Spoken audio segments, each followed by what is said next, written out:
much everyone called me out for not putting mending on my elytra, so I'm trying to fix that right now. But of course, remember, this isn't normal Minecraft. This is hardcore. If I die, it's over. So even though I really wanted that elytra, I spent all of day 302 tunneling to get one. And yeah, this is a little awkward, but I wasn't recording for the real day 303, so I already have that elytra. Luckily, I took this screenshot to post on Twitter for day 303. It's our only evidence. Day 304 was mostly just me on a horse, but by the end of the night, I was back home. And right before bed, I spent a little bit of time updating the treasure room. I know it might seem a little anticlimactic, but that elytra's just gonna sit in a chest for a little bit. I've got some work to do before I can make it a mending elytra. And that work involves this desert town. There's gonna be a lot of exploiting. My basic idea to maximize profits in this town was to use this sand to make glass to sell to villagers to get a ton of emeralds. And because this town's in the desert, I have a massive amount of sand for unlimited profit potential. Of course, that's gonna take a lot of work, but the 2 auto furnaces I built on day 307 should help. And the town's pretty unsafe. There's no walls, so I feel totally naked. I had to run back to the main camp on day 308, and my turtles hatched, yes! And because they spawned here, they'll think this depressing little piece of sand is their home beach, and I can breed them. Anyway, I was mostly just here for supplies, and stayed for the turtle breeding. I mean, who wouldn't? Day 309, I'm back in the desert, making living spaces that are totally up to code. But at night, all production stopped when I found a zombie villager. And once I lured him into my house, I got to the business of curing it. It took a while. It was almost the next morning when he turned back into a villager. He almost immediately started going through my house, though, so I dealt with him. Day 310 was essentially just spent making a massive sugarcane farm in the desert. And production on that sugarcane farm continued to day 311. By the end of the night, the desert was looking pretty fertile. Day 312, I'm finally starting to make some profit, selling off my glass panes to these cartographers in the desert town. But of course, if I want the real profits to begin, I have to set up an involuntary breeder. Just know that this is not how you want to construct one, and I learned that the hard way. That night, I decided to explore some nearby caves. Not only did I find an abandoned mine shaft, but I also found a zombie spawner. So needless to say, I also spent all of Pi Day down in the mines. Day 315 was spent consolidating my servants into one factory. There aren't that many of them. It didn't take that long. That night I did a drive-by and a pillager captain to get the bad omen effect. And now it's raid time on day 316. Of course, I would never bring turmoil to the desert town. I'm in that first town that I found that I don't care about anymore. There's one single villager in this town, and as long as he doesn't die, I'll win the raid, so I'll keep him safe. The raid lasted well into the night of day 317, but because it was a level 1 raid, it wasn't that hard. I got the victory. When you defeat a raid, you become the hero of the village. That's what that icon in the top right of my screen indicates. When you're the hero of the village, you get discounts in the store, so every glass pane I sell to these cartographers makes me more profit. My hero status lasts for about 2 or 3 days, so of course that's all I'm going to be doing. By day 320, I wasn't a hero anymore, so it was back to shoveling. And, you know, that was it.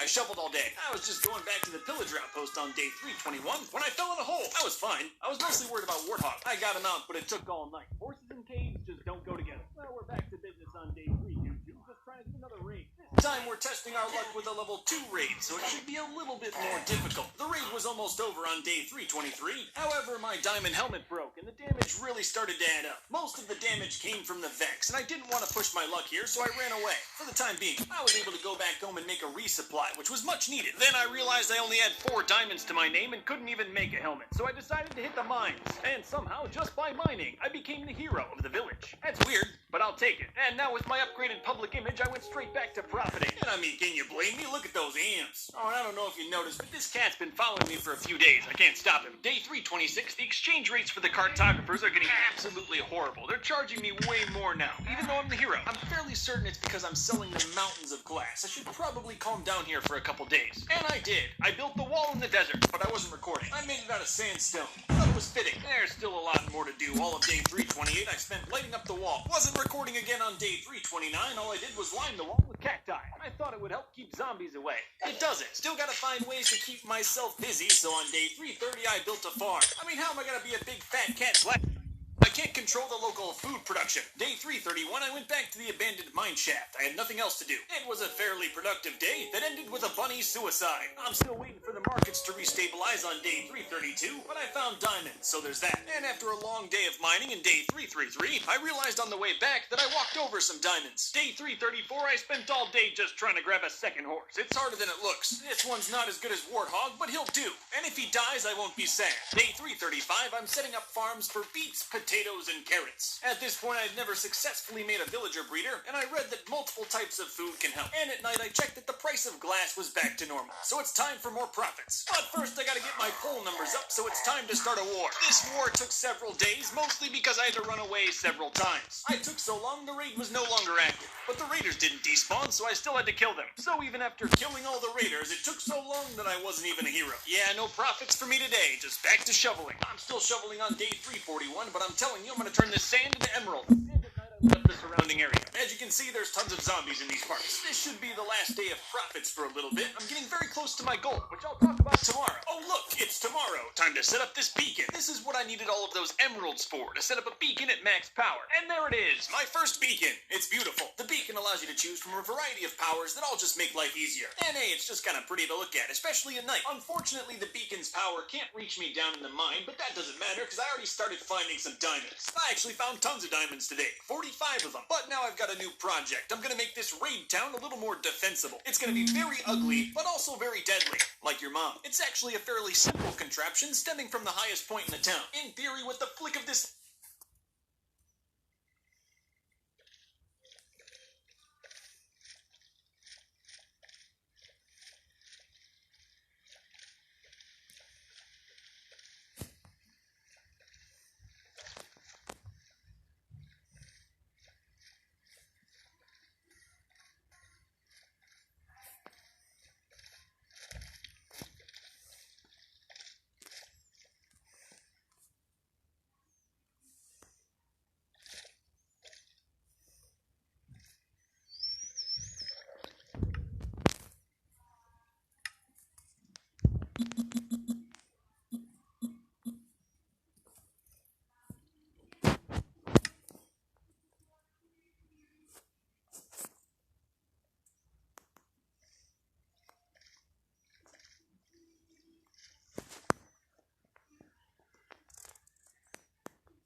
Building a floating aquarium.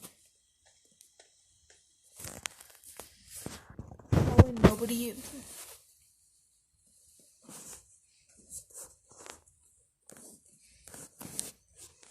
There's literally nobody in my stream.